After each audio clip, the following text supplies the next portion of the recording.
Jaya Prabhupada, Jaya Prabhupada, Jaya Prabhupada, Jaya Prabhupada, Jaya.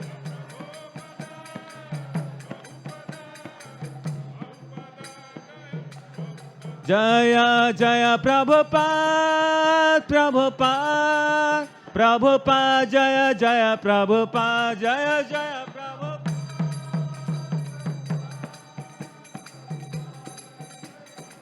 Nitai Gaur Hari Bol, Hari Bol, Hari Bol, Nitai Gaur Hari Bol, Nitai Gaur. Hari Bol, Hari.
Jaya Radha Madhava Kunjabi Hari Jaya Radha Madhava Kunja Bihari. Jaya Radha Madhava Kunja Bihari.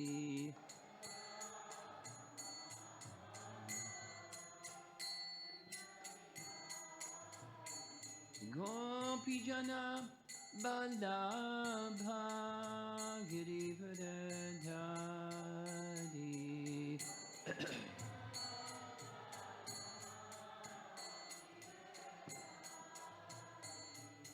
Gopijana Vallabha Girivardhari. Me, you. Girivardhari. Jasodhanandana Brajajanaranjana. Jasodhanandana Brajajanaranjana.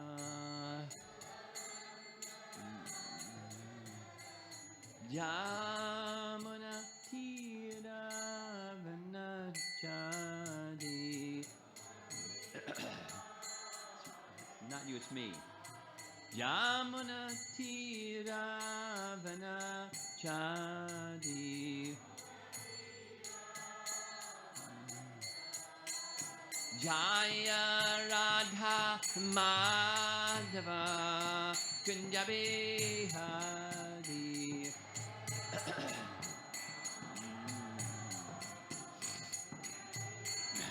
Jaya Radha Madhava Kunja Bihari.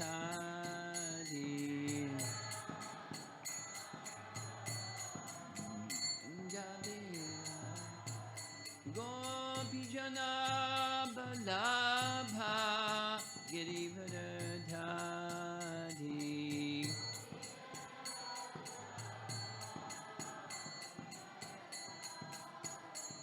Gopijana Vallabha Girivardhari.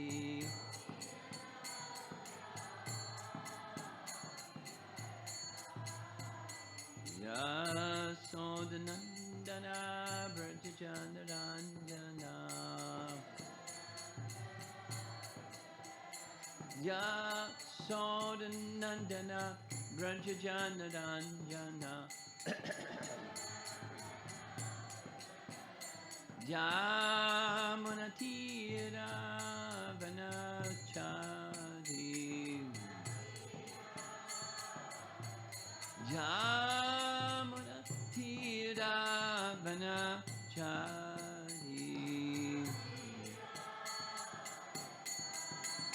Jaya Radha Madhava Kunja Bihari.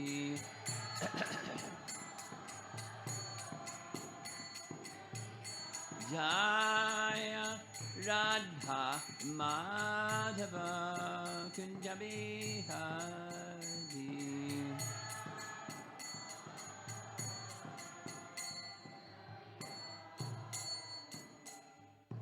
Jaya Om Vishnupad Paramahansa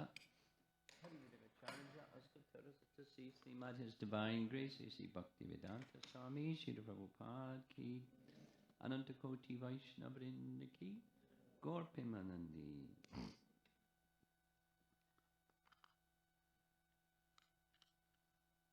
Look at this, Sundari Radha's not in the kitchen. What happened? They gave you a break? Wow. Nice to see you in class. Don't get attached, though.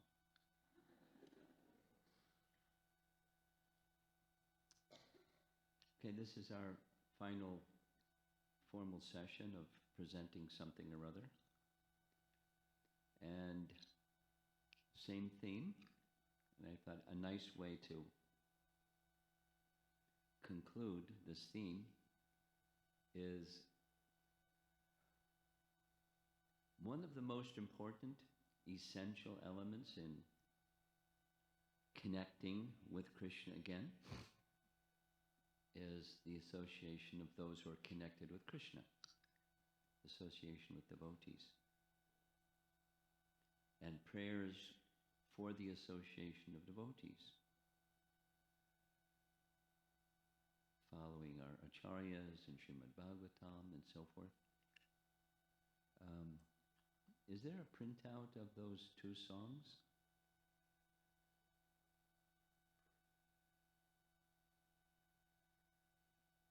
While we're shuffling papers? Yeah. We'll just read. Which one do you have? Who's the author? Great. Can I have a copy? Don't do the Bhaktivinoda Thakur one now. Just the Narottam Das Thakur one. Well, there's two. You're going to get one and then one at the end. Okay.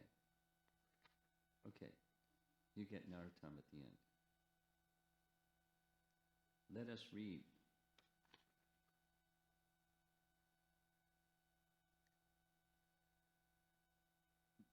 Bhaktivinoda Thakur, short, 7 verses. Prayers to Lord Chaitanya for association of Lord Chaitanya's devotees. Starting with number 1. When will Sri Chaitanya Mahaprabhu show his causeless mercy to me by allowing me to attain the shade of the lotus feet of his Vaishnava devotee? When will I be able to give up this false ego which is so deeply engrossed in sense gratification? And when will I be able to properly honor the associates of the Lord? I will stand before a Vaishnava with folded hands, a cloth binding my neck, and a straw between my teeth, sincerely awaiting his order. Weeping and weeping, I will inform him of my host of material miseries, and I will beg for relief from the blazing fire of this material world. Hearing about all my miserable sufferings, the Vaishnava Thakur will submit an appeal to Krishna on my behalf. By the prayer of the Vaishnava, the all-merciful Lord Krishna will then become compassionate toward such a sinner as me, Bhaktivinoda. Praise unto the lotus feet of the Vaishnava. Please be merciful and take this worthless person into your association. And Narottam, his prayer is quite similar. And just chronologically, Narottam lived before Bhaktivinoda Thakur, so he may very well have taken the mood and the message from Narottam Das Thakur and reiterated in his own words the cyclic succession. A little sharing from our Dandak Forest Yatra.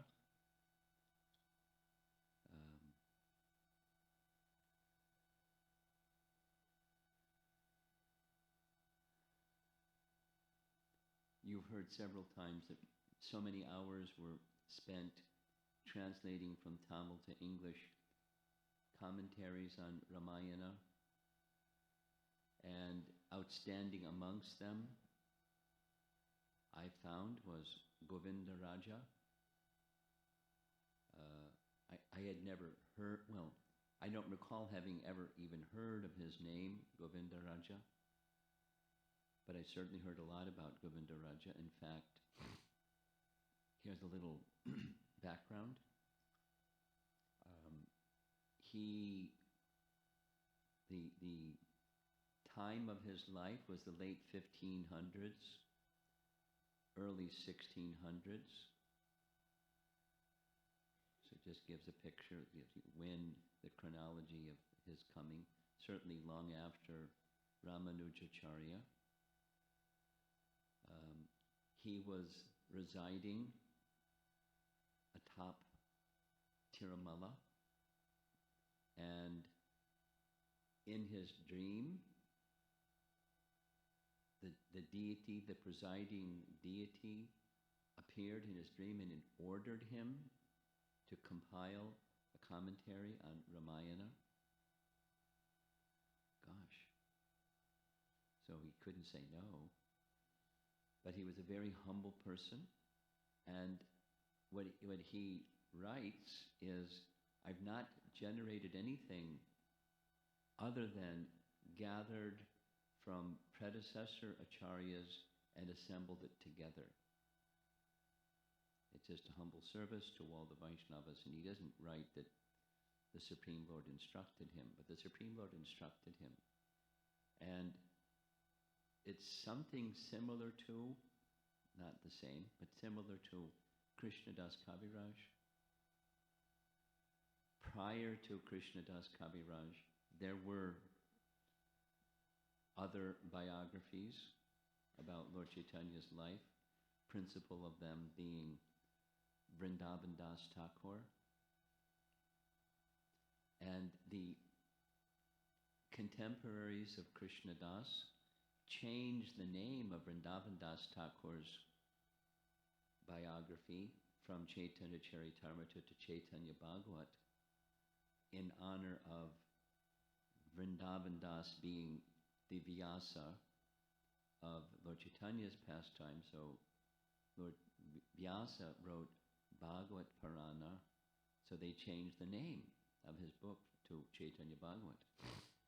And then the book compiled by Krishnadas was far more comprehensive, systematic, highly organized, and complete. The life of Lord Chaitanya. Therefore, Chaitanya Charitamrita is the outstanding representation of Lord Chaitanya's life and teachings amongst all of them, because there's many others.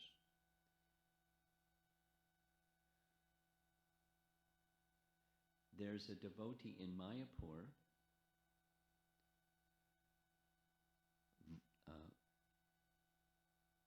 Varda Krishna, I think his name is. Varda Krishna. Not Varda Krishna. He's from Bangalore. I forget his name.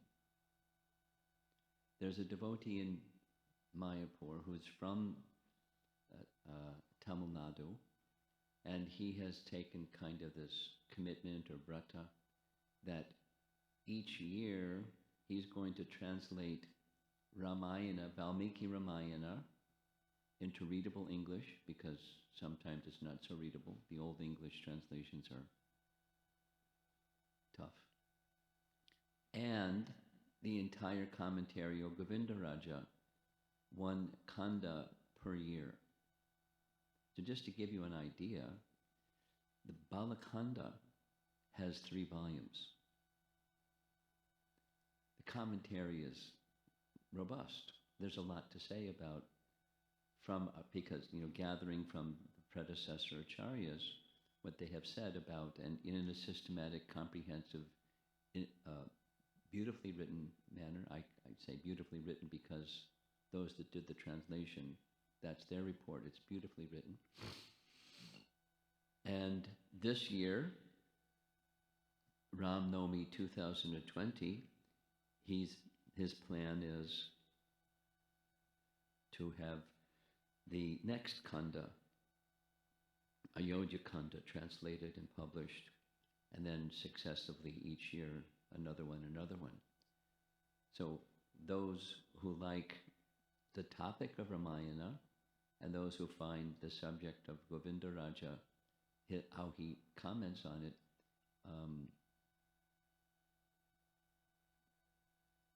delightful. I'm bringing this up because it's right in Bhaktivinoda Thakur's prayer for Sadhu Sanga. And What Govindaraja writes is coming from Jamunacharya, who taught comprehensively to Sri Shailapurna the whole of Ramayana and its meaning. Sri Shailapurna instructed in its entirety to Ramanujacharya. They were god brothers, but in age, Sri Shailapurna was elder, something like the maternal uncle, something like that, of Ramanujacharya. He instructed Ramanujacharya, who in turn passed on this understanding, coming from Jamunacharya. And then his followers, and Govindaraja just gathered all of this and put it together in his commentary. So one of the important parts in Govindaraja's writings is, according to Jamunacharya, there's 18 principal elements in the whole of Ramayana, and a big part of Ramayana, not its entirety, is a treatise on Sharanagati. Now in ISKCON, we know a lot about Sharanagati primarily from Bhaktivinoda Thakur. But now that I know about Govindaraja's writing, I can see elements in Bhaktivinoda Thakur's Sharanagati that are drawn from different sources, like Govindaraja's teachings, like this one we just read. This Kalyana Kalpataru is that set of songs. It's not the same as the Sharanagati songs, but it's from Govindaraja, at least, not that he drew from it, but there's not just similarity, they're identical. That is to say, in the process of surrender to Krishna, it's essential, not just important, it's essential that there's somebody, a Vaishnava, someone who's carrying bhakti. Not only they pass bhakti on, but they also do something that's very important. That is, they, on behalf, the translation of what he's written is a medium or an intermediary between the living entity that's lost in material existence and the Supreme Personality of Godhead. And that intermediary prays to the Personality Godhead on behalf of the person that's lost to be kind and merciful and help them.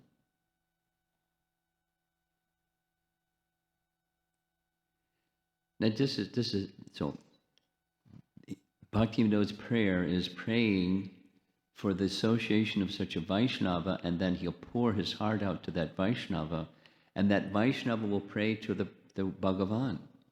Please be kind upon this lost, suffering soul. And then his anticipation is, then I'll receive the Lord's mercy through the mercy, the medium of the representative, because he's appealing on my behalf. It's not a different idea.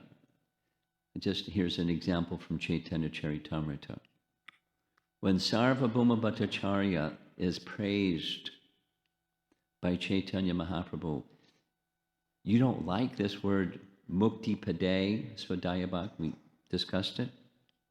Tattenu kampam susamikshimano, that verse by Brahma to Krishna, saying mukti pade sadayabhak. One will receive the mukti pade, the giver of mukti, and he said it should be bhakti. So Lord Chaitanya was appreciating, before you were a follower of Shankaracharya's teachings and that's what you wanted. Now you can't even stand to hear the word mukti. It gives you the creeps. Because people think of merging and there's no service when you merge, and that's horrible. It's worse than death. It's hellish. And just see how you've been transformed. And Sarvabhauma Bhattacharya said, it's because of my brother-in-law. My brother-in-law gave his benediction to me, saying that day will come when Lord Chaitanya will give his mercy and you'll become a devotee. Because he said that, he was my well-wisher. That's how it happened. I owe everything to my brother-in-law, Gopinath Acharya. So having a nice brother-in-law is good. Or having a well-wisher of any kind is good. Because that well-wisher of any kind can pray on your behalf to the personality of Godhead. It's a fundamental Vaishnava teaching. And I'll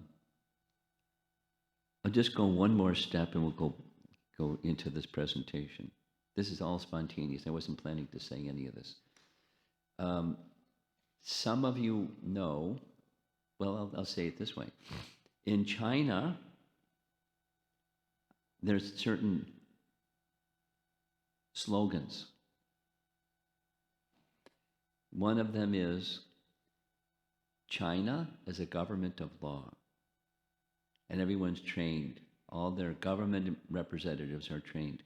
China is a government of law. And got it. China is a government of law. And then the next one is, in China, there are 5 recognized religions. And in those 5 recognized religions, they bifurcate Catholicism and Protestantism. Now, we don't so much because that's Christian. They're both Christian. But what's the distinction? The primary distinction between Catholicism and Protestantism is this intermediary thing. The history goes like this. Once upon a time, the Catholic Church took charge of Christianity, and they had this hierarchy. You know, the Pope is up here, and the archbishops are below the Pope, and then the bishops are below the archbishops, and then there's priests, and that, there's this whole hierarchy. And if you want to go to Christ, you got to go through the hierarchy, because that's Catholicism, that's Christianity, hijacked by Catholicism. Taken charge of by Catholicism. But then some time passed, and there were Martin Luther was one of the Lutheran Church. Martin Luther and some others really strenuously objected to what was going on. What was going on was the prayaschitta. If you've sinned, you go to the priest at the Catholic Church and you get prayaschitta, condolences. So the procedure is something like this. I wasn't brought up Catholic, but I had some friends that were. On a certain day, you can go to this little private place where the priest sits and you confess your sins. And then the priest says basically 2 things. Chant so many Hail Marys and put something in the hundi box.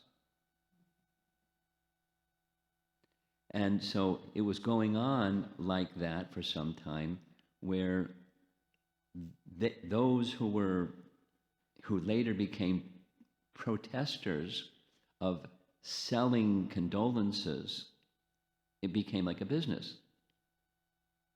You follow? So they protested. And the protest went like this. You don't need this intermediary between yourself and God. You can just have a relationship with God or with Christ. Through Christ, a relationship with God. So just, forget this hierarchy thing of selling condolences. That was the language. At least that's how it's translated into English from the European language. Just pray to you have a relationship. So that's the Protestants. No, they didn't. You can't throw out because they have priests. There's somebody that you go to learn about Christ in the Bible and teachings. Anyway, it's kind of like pretty porous. But that was like their issue, the corruption of the hierarchy. So it's really important that those who are representing our founder Acharya, whatever their role may be, because they're different functions, we just see those who are just like, you know, in the community. There's devotees that have been around for a while, and so you'll become a senior devotee for new people at least. And so your function is just to be the intermediary, and you're not like rescuing people. That's silly. You can offer prayer to the personality of Godhead, and from your experience of the process of bhakti, you can share your experience. You can help guide the person to get relief from material existence, and the guidance is what a friend does. A friend connects one to Krishna. That's what our topic is. Connecting with Krishna through a Vaishnava. Now, one last point. In these prayers for appealing for a Vaishnava, repeatedly, just like in what we heard from Bhaktivinoda Thakur, there's suffering. But it's not just relieve people of suffering and then you're done. Because we can't relieve people of suffering anyways. The cause of suffering is forgetfulness of who we really are and our real position in relation to Krishna. So relief of suffering is reconnecting again to Krishna. So there's many references we're going to see. So I'm saying it in advance. You won't have to say it again 6 times. The Vaishnava Thakur is one who can relieve one of suffering. But the relief one of suffering is not they get a Band-Aid, or they give you some medicine for some ailment, or they put their arm around you and comfort you when you're hurt, or emotionally or otherwise. We may do those things, that's just fine. But the essence is on behalf of Krishna to help the person remember their forgotten relationship with Krishna, because that's the real position of happiness. That's the real position of happiness. And the other idea of happiness and the giver of happiness, it's an illusory idea of happiness. It's not like so there's a holistic picture of me or us or each one of us. And that is, there's the soul, and the soul is disconnected from Krishna. The soul is disconnected from Krishna. Guess what? We have a material body and a material mind. We have a gross body and a subtle body. And so the holistic picture of devotee care includes both the coverings, but ultimately it's the soul, making the soul, again, assisting Krishna to connect the soul once again to Krishna. And then there's the holistic picture. We do other things too. We don't trash the other things, but then the other things are not the essence either. It's just part of the holistic picture of aligning everything again with Krishna. So that's this prayers for Sadhu Sanga. And so there's several mentions of overcoming the distress of material existence. But it's not just, get only happiness and no distress anymore. And that's the function of a sadhu. That's not going to happen. As long as we have a body and a mind, there's duality, and there's going to be this, and there's going to be that, there's going to be this, and there's going to be that. It's just the nature of the place.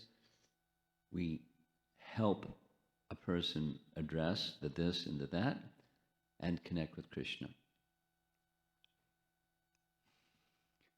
So here's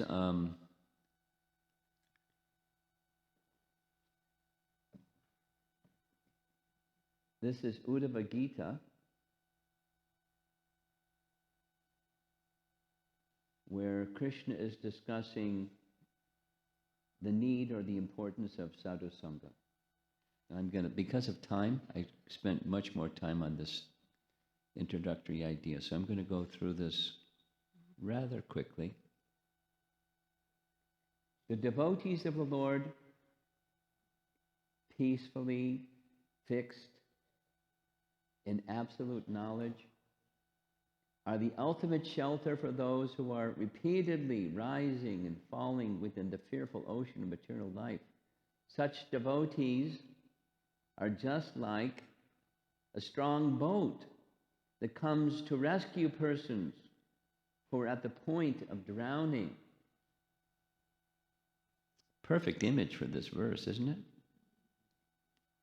Notice the people drowning. And notice the boat. And notice who's in front of the boat. And notice the Maha Mantra out here in front of the boat. And all the kirtan of the persons who are in the boat, coming to rescue persons who are at the point of drowning. Now, it's not, we're going to, the rescuer mentality.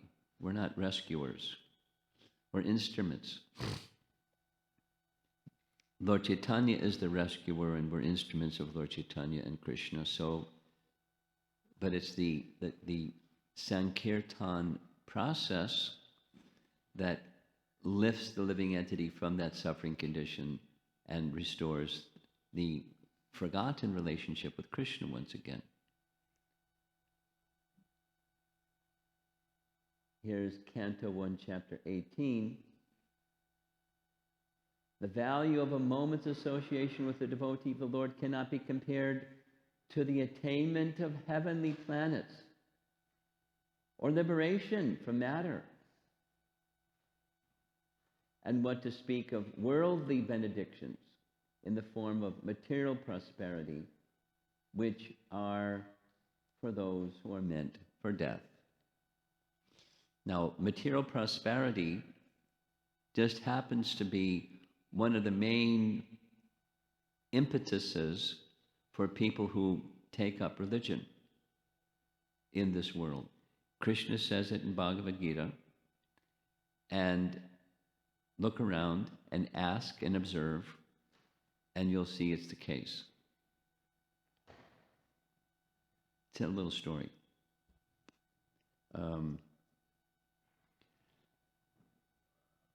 In high school, actually, starting in junior high school and high school, I studied French 5 years, but I don't know how to speak French because I never used it. In college, I studied German for 2 years. I can read a little bit, but I can't speak it. I went to do book distribution in Puerto Rico, and I can speak Spanish. At least I can have a conversation, basic conversation. Because, when you use a language, it helps it go in. So, that was a long time ago. And just recently, I met somebody, I was somewhere. And they're from Puerto Rico, and now they're living in America. And so I said, I lived in Puerto Rico for, where was it? Rio Piedras. Oh, right by the university. Yeah, right by the university. So, but they moved from when I was there to another place up on a mountain called Sangarabo. Nice sounding. And just look across the mountain, and over there is the very celebrated tropical rainforest. It's like, it's a special sanctified place, revered in Puerto Rico. Probably got decimated from the hurricane, but tropical rainforest. So I went back to visit because a devotee I knew had become the president. So we rode from the airport to go to the temple that's up on this mountainside in Sangaravo. And as we were passing on the roadway, I'd never been to that place before, there was this humongous tower, apartment building, practically touching a large church. And then like everything else was kind of empty. And I said, what's that? And the answer was, the driver was saying, oh, that's the infamous priest. Could you explain what's the infamous priest mean?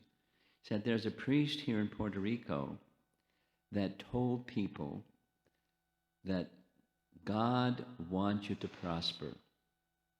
So get into it.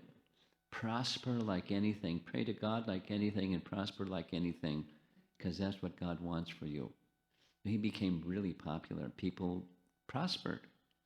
So then he decided to help people come to pray at the church.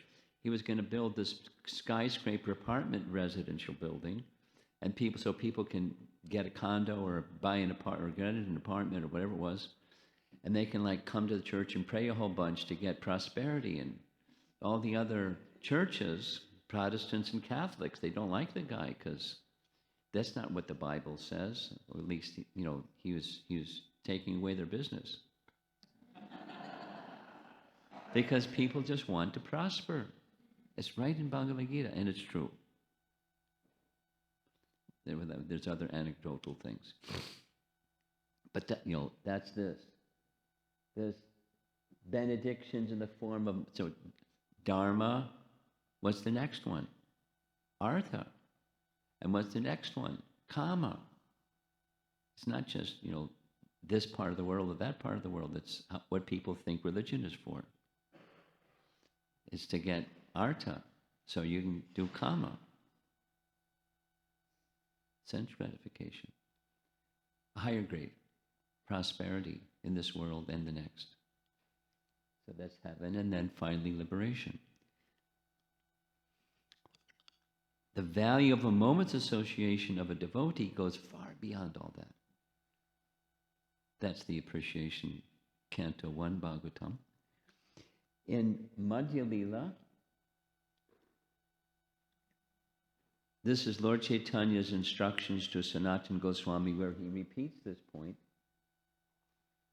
The verdict of all revealed scriptures is that even a moment's association with the pure devotee, one can attain all success. This famous verse at the top, Sadhu Sanga, Sadhu Sanga, Sarva Shastre Koi, Lava Matra, just that's the fraction of a second, a moment. Sarva Siddhi Hoy. And then continuing, some verses later, Lord Chaitanya says to Sanatana, the root cause of devotional service to Lord Krishna is association with advanced devotees. Even when one's dormant love for Krishna awakens, association with devotees is still most essential. So we're going to see some verses where it does say that. In addition to Lord Chaitanya saying that, those devotees who have attained love of God, they pray for continued association of devotees because it will help sustain and support their devotional service. Here's a basic teaching. We see this nice image of Sutta speaking to the sages of Naimisharanya. And they, the sages, are receiving Sutta this way. We think that we have met your goodness by the will of providence, just so that we may accept you as captain of the ship for those who desire to cross the difficult ocean of Kali, which deteriorates all the good qualities of a human being. So across the difficult ocean of Kali is not just minimize the suffering. It's beyond minimizing the suffering or getting prosperity or heavenly planets or liberation. Again, offering obeisances unto all you brahmanas, this is Shukadev Goswami speaking to the assembly when it was, this is Maharaj Parikshit speaking, to the sages who had assembled. Offering obeisances unto all you brahmanas, I pray that if I should again take my birth in the material world, I will have complete attachment to the unlimited Lord Krishna, association with his devotees, and friendly relations with all living beings. Three things. And those same three things, no surprise, it's said in multiple places. When Krishna, here's one example. When Krishna speaks, he visits the home of the florist, Sudama the florist. Sudama's a nice name. Sudama is one of the cowherd boys. Sudama, we heard Sudama Brahman, friend of Krishna in school. And then there's Sudama the florist, Sudama. So Krishna went to the home of Sudama, who had some garlands ready for him, Krishna and Balaram. And nice exchange. There's some really beautiful nuances in their exchange. And Krishna says, you pleased me very much by your devotion. He knew before he even went there, the devotion of Sudama for Krishna. So he said, take any benediction you like. He didn't say, I want material prosperity, or I want relief from my distresses, or I want heavenly planets, or I want merging in Brahman existence. Didn't say any of those things. He said these same three things in the same sequence. But wanting the association of those who are attached to Krishna helps us remain attached to Krishna, even when you're not just attached to Krishna, but at the stage of love for Krishna. It's to get there, and once you're there, and everything in between. Here's Dhruva, Canto 4, Chapter 9. He is praying for the association of Vishnu's devotees, specifically saying because they keep us, or keep him, in devotional service. There's some nice images, step by step, going further and further on the path of bhakti, and the translation goes like this. Dhruva Maharaj said, or prayed, "Oh, unlimited Lord, kindly bless me so that I may associate with Bhaktim Muhu Bravahatam Twayi, great devotees who engage in your transcendental loving service constantly, as the waves of a river constantly flow." Such transcendental devotees are completely situated in an uncontaminated state of life. Vishwanath comments, bhakti composed of hearing and chanting will not be sweet without proper association. Therefore, Dhruva prays for the association of those who continually perform pravahatam, those who continually perform bhakti. Vishwanath is a Rasika Bhakta, so he always elevates things to this standard. But then he will still have fear of the ocean of suffering caused by samsara. No. Raising his hands in pride, Dhruva speaks.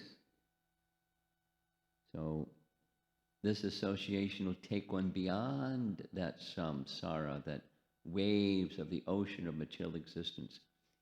We can still be in the waves, but just not be disturbed by them.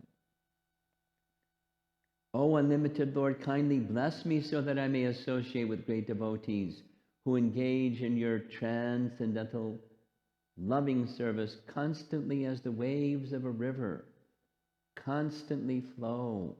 Such transcendental devotees are completely situated in an uncontaminated state of life. By the process of devotional service, I shall surely be able to cross the nascent ocean of material existence, which is filled with the waves of blazing fire-like dangers. It's a different metaphor. Waves of blazing fire-like dangers. It will be very easy for me, for I am becoming mad to hear about your transcendental qualities and pastimes, which are eternally existent. Dhruva's prayer. Now, it's a very elevated state, but he understands what's the benefit to be derived. And he continues, this is also Dhruva speaking, by association with the pure devotees, one can release oneself from material conceptions. Not exactly release oneself, but become freed from. Here's the translation. If a person happens to associate with a devotee whose heart always hankers after your lotus feet, seeking always their fragrance, those two devotees look really happy. He is never attached to the material body or in a bodily relationship to offspring, friends, home, wealth, and wife, which are very, very dear to materialistic persons. I pray to have association of your devotees because they helped me. Narada helped Dhruva. They helped me go beyond my material conceptions.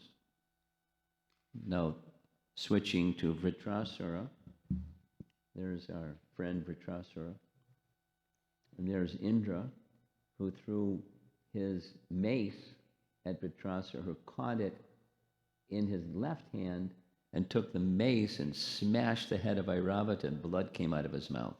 He fell to the ground. Vritrasura is pretty powerful. But Vritrasura is praying, "Oh, my Lord, O Supreme Personality of Godhead, will I again be able to be a servant of your eternal servants who find shelter only at your lotus feet?" No, Indra is not one of those. He's a nice devotee, but he's not an unalloyed devotee. So Vritrasura wants that kind. "Oh my Lord, oh Lord of my life, may I again become their servant." Who are those? It was Angira and Narada. Those are the ones he's speaking of. "May I again become their servant so that my mind may always think of your transcendental attributes, my words always glorify those attributes, in my body always engage in the loving service of your Lordship." Of course, that's his consciousness already, but he's praying for the association of those devotees to maintain those qualities. And then again, "Oh my Lord, my Master, I'm wandering throughout this material world as a result of my fruitive activities. Therefore, I simply seek friendship in the association of your pious and enlightened devotees. My attachment to my body, wife, children, and home." Now, he came out of a fire. He doesn't have any of those things. But he's speaking this way anyway. "Is continuing by the spell of your external energy, but I wish to be attached to them no longer. Let my mind, my consciousness, and everything I have be attached only to you." Now here's Prahlad speaking to Lord Nrsingadev. "Mam nijabritya parshvam." My dear Lord, now I have complete experience concerning the worldly opulence, mystic power, longevity, and other material pleasures enjoyed by all living entities, from Lord Brahma down to the ant, as powerful time, you destroy them all. Therefore, because of my experience, I do not wish to possess them, my dear Lord. I request you to place me in touch with your pure devotee, and let me serve him as a sincere servant.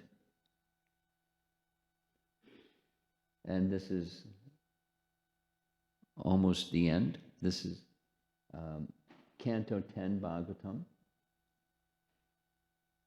Shukadev Goswami speaking about the glories of the gopis.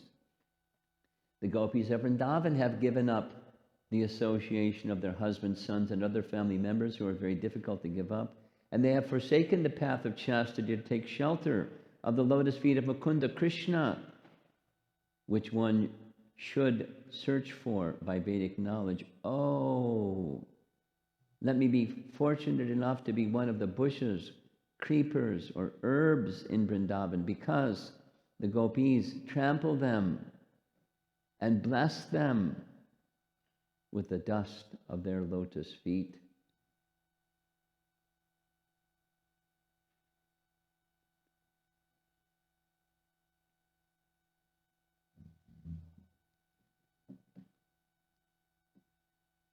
That's the last slide.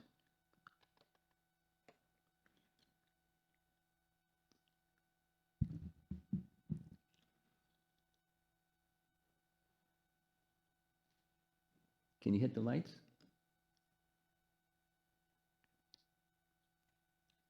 Desiring the association of devotees, prayers, hankering for the association of devotees, however it's expressed.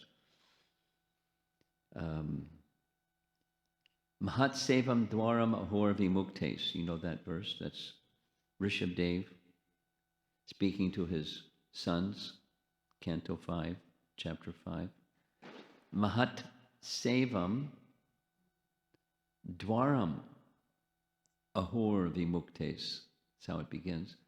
So the dwaram, that's the dwaram to come into the temple room, or the doorway, the gateway into something. And Mahat Sevam, service to the Mahats, or sadhus, or liberated souls. Mahat Sevam Dwaram Ahur Vimuktes. It's throughout the teaching, certainly of the Bhagavatam, and certainly also our great acharyas who are attached to Krishna. That's what great devotees are like. They're attached to Krishna. In association with those persons and service to those persons, that's how we can get to that same place where they are, which is attachment to the personality of Godhead. By attachment to great souls, we develop attachment to Krishna. And as we heard from Bhaktivinoda Thakur, they may very well pray on our behalf, even if it's just their well-wishing goes to us. If they think kindly of us, then they're the distributors of Krishna's kindness. That's what great souls do. They represent, they're instruments of Krishna's mercy. That's our Gaudiya Vaishnava way of life. So there's little discussion because we've had this topic kind of go around a few times. Our acharyas encourage us, and therefore it's not jumping over our acharyas, to make appeal to great souls in our line of disciplic succession, like Narottam Das Thakur and Rupa Goswami, and other great associates, Haridas Thakur, and other great associates, for their mercy. It's not bypassing our founder Acharya or your spiritual master to do like that. It's their wish for us to do like that. it's on their order to do so, we do so. And they're conduits of Lord's mercy, and they're very merciful. And our eagerness for their mercy will help us get closer to Krishna, which is our theme. So that's the thought behind choosing this topic and concluding with this topic. Let's see if there's some discussion.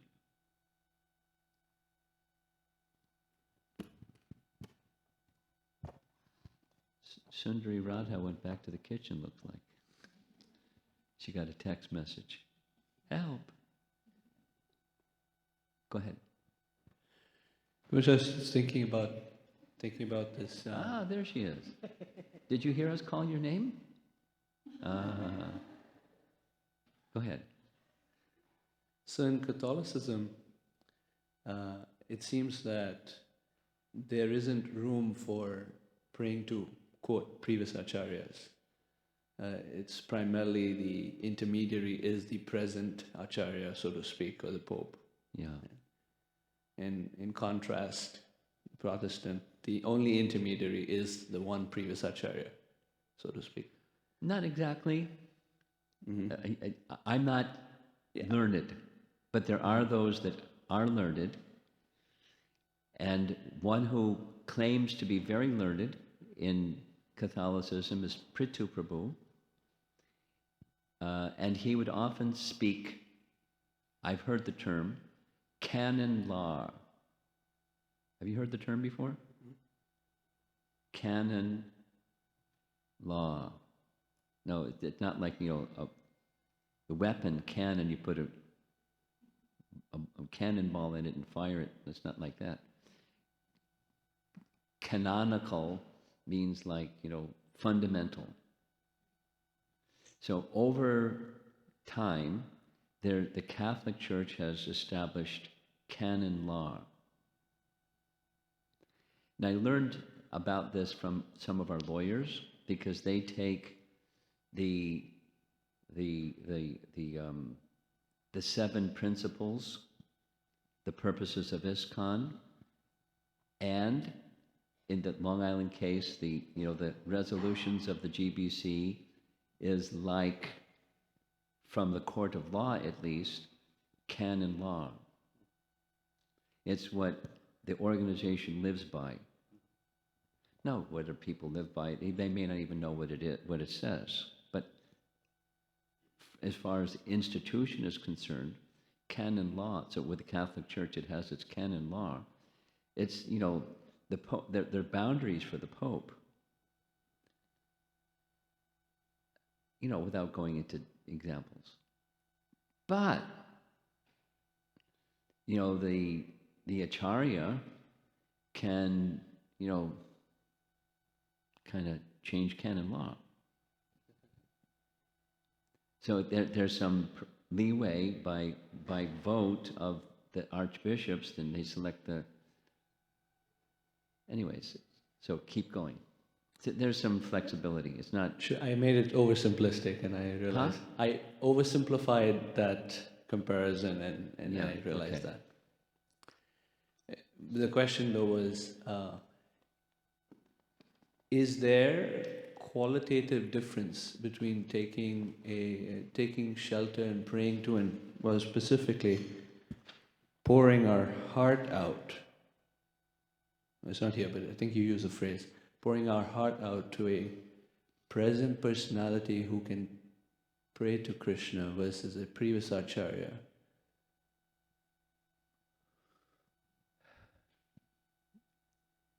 Well, there's emotional difference. There's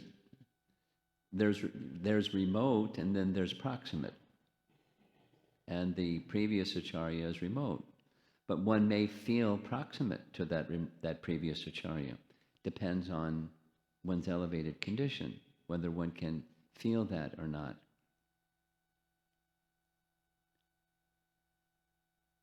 And then so that's an emotional connection that may be more relatable by proximate. And then that proximate person may appeal to the more remote acharya, not just, Krishna. But so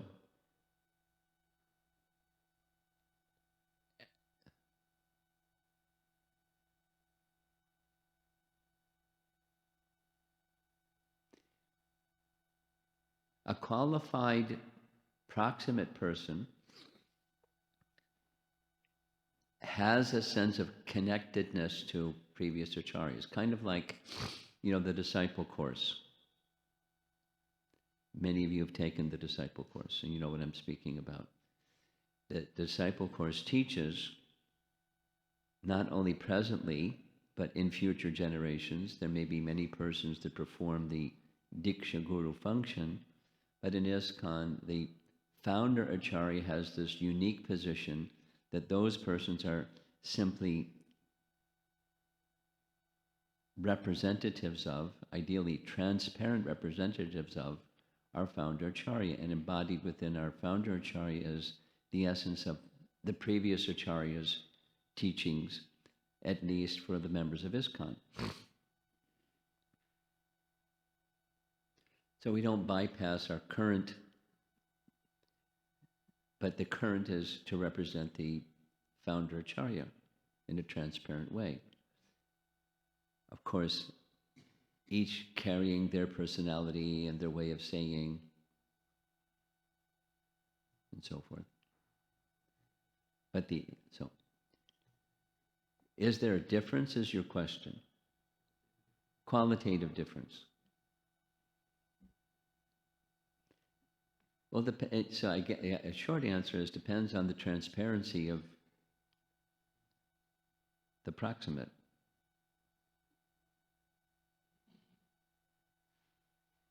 But we don't bypass the proximate and just say, well, there's no transparent person around, so we're just going to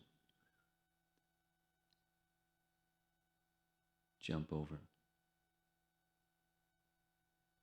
Okay.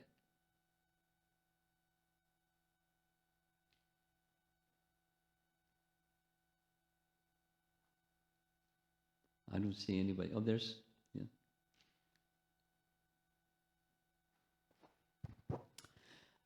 How to move from a victim mentality to being an observer of the situation? That was pretty succinct.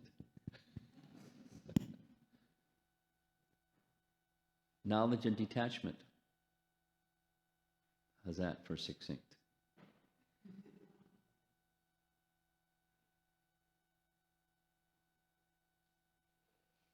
So let's break down the knowledge part. Who are you, really?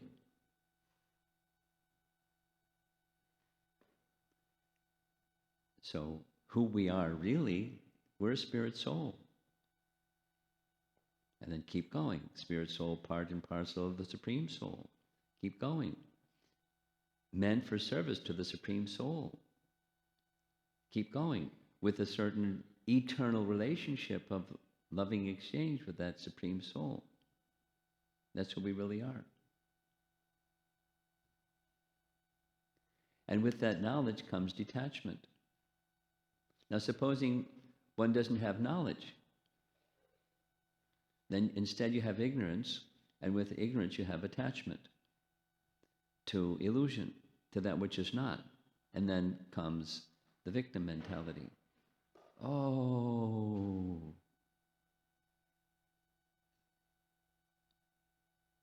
bad stuff is happening, and I'm a victim of the bad stuff.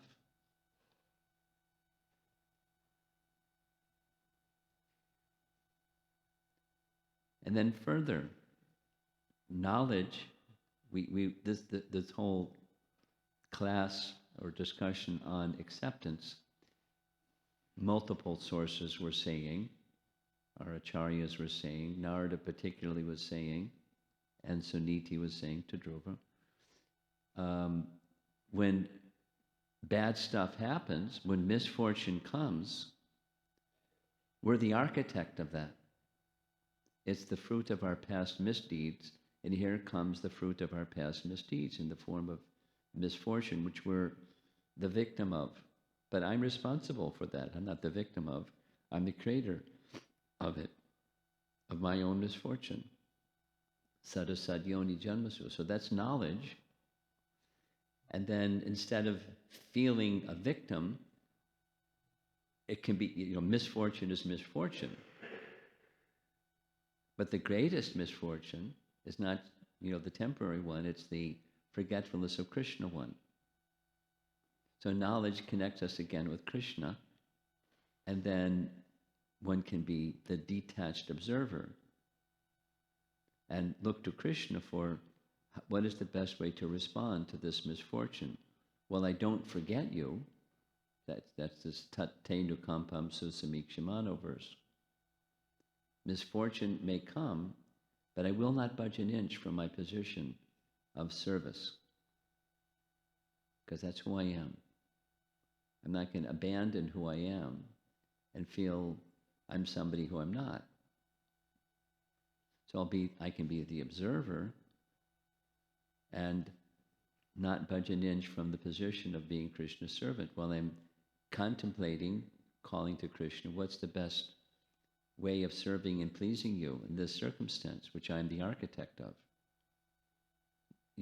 remotely at least.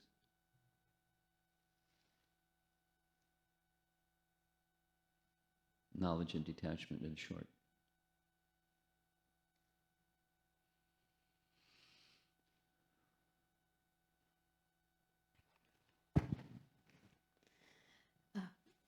Maharaj, you were talking about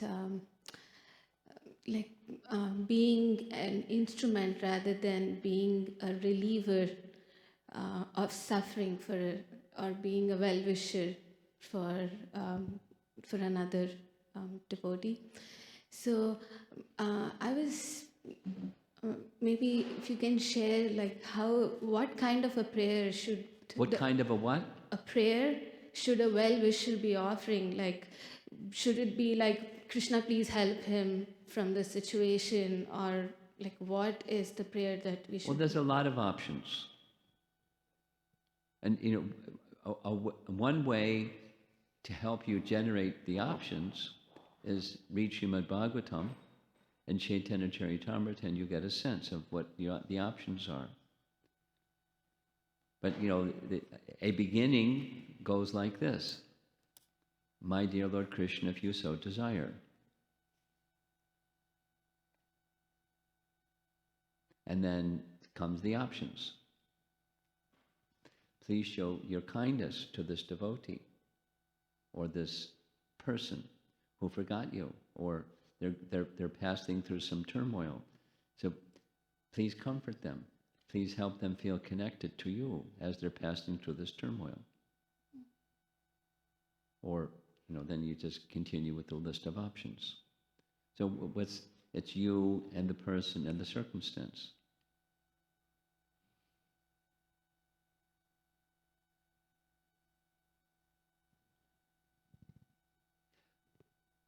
Here's one example. Gopinath Acharya speaking to his brother-in-law, Sarvabhauma Bhattacharya.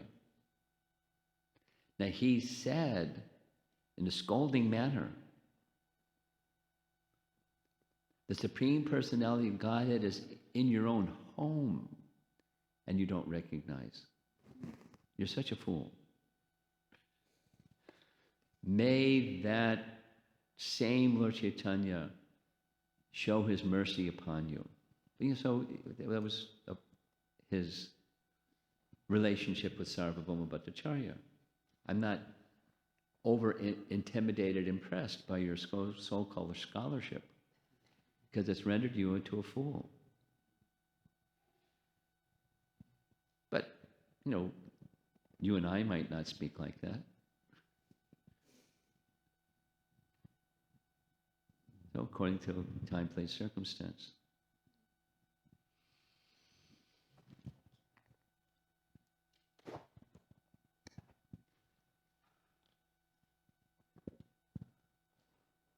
Maharaj, we always, whenever senior devotee comes to the temple, it's physical coming and associating with him, basically association, like coming and sitting and hearing from you.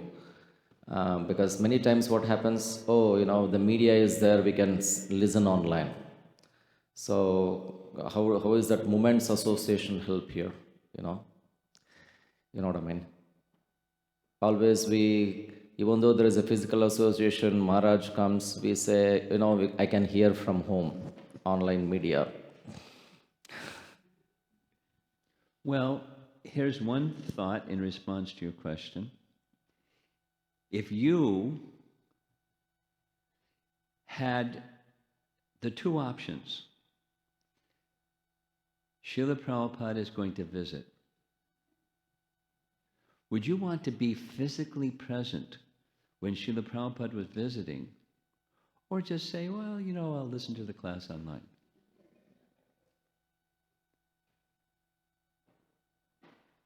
Now, you don't have that option. You just have the recordings. It's not even online. It's recordings, and there's audio, and there's video, and then there's written and transcriptions of the... But if you had the option of... So this is Srila Prabhupada's teaching. I mean, there's a longer story, but when there is opportunity for physical association, Prabhupada's teaching is we should take that opportunity, take advantage. And when there's physical association, of the two, doing some service on the physical level, the body level, for this, in his case, it was speaking of the spiritual master, but Sadhu. That's nice, but more important is hearing. And so of the two, hearing is more important than just some physical service. And when that physical association is not available, then through hearing. But when it's available, seek it. Because lava matra sadhu sanga sarva siddhi hoy.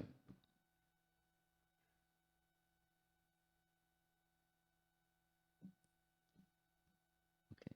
Srila Prabhupada ki. Oh, whoa. One more. No, we're not done yet. Please, go ahead. Sorry, Maharaj. Delayed reaction, that's okay. My question is that in our day-to-day interactions with our family,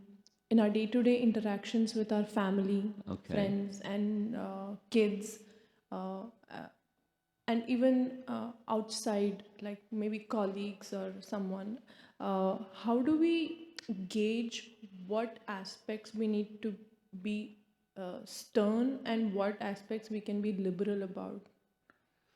Well, that requires intelligence. That, the intelligence means to discern between this and that. And how to requires intelligence. And different circumstances are different. Both, internally for us, as well as externally, the list that you just gave. So depending upon what's going on with you, and depending upon what's going on externally, then how to decide, your question, that some discerning factor has to be there. So there's not like a quick cookie-cutter answer for your question. It's very time, place, and circumstance specific. And according to time, place, and circumstance, it requires intelligence to adjust what's appropriate in this time, place, and circumstance, and the next one, and then the next one. So then it requires being, as far as you can be, connected to Super Soul, and it's really helpful to have some understanding of great personalities and how they dealt with different circumstances. Of course, different personalities are different.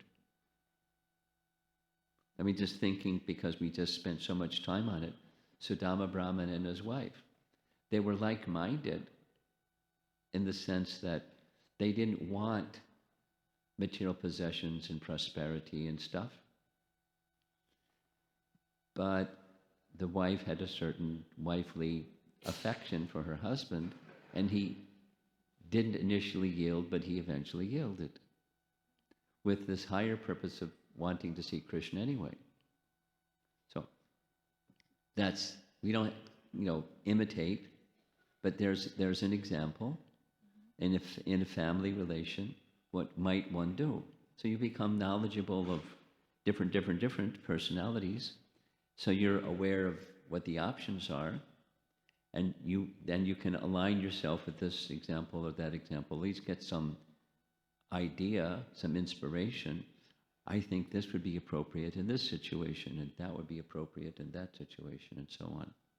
It just opens up our panorama view of what great souls have done.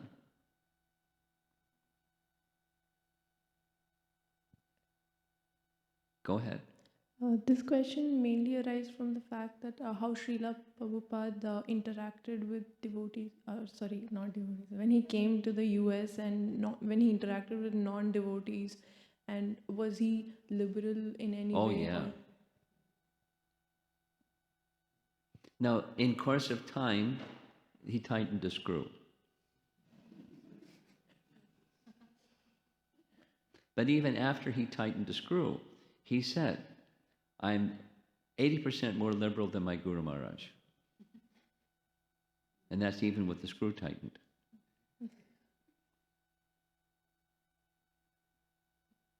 But, his Guru Maharaj had a certain spirit. He was a Naishtika brahmachari. When he was a teenager, he was like promoting, let's be brahmachari for life. And he only had one taker, and that person didn't remain brahmachari, but he did. So, he had a certain disposition, which is fine. But back to your question, Prabhupada was very liberal. But here's something that I learned from Hari Sori. This is now, when Prabhupada brought persons into the inner circle, that is, they were directly serving him, it was standard that they would make mistakes. Prabhupada would be very mild and explain to them, this is a mistake, this is how the thing should be done, instead of the mistake. And after one time, he expected they would correct the mistake. And if they made the same mistake again, he would exhibit a different mood, not the liberal one. He would show anger. And then Hari Sori said there was a third stage. He said nothing, his lips trembled.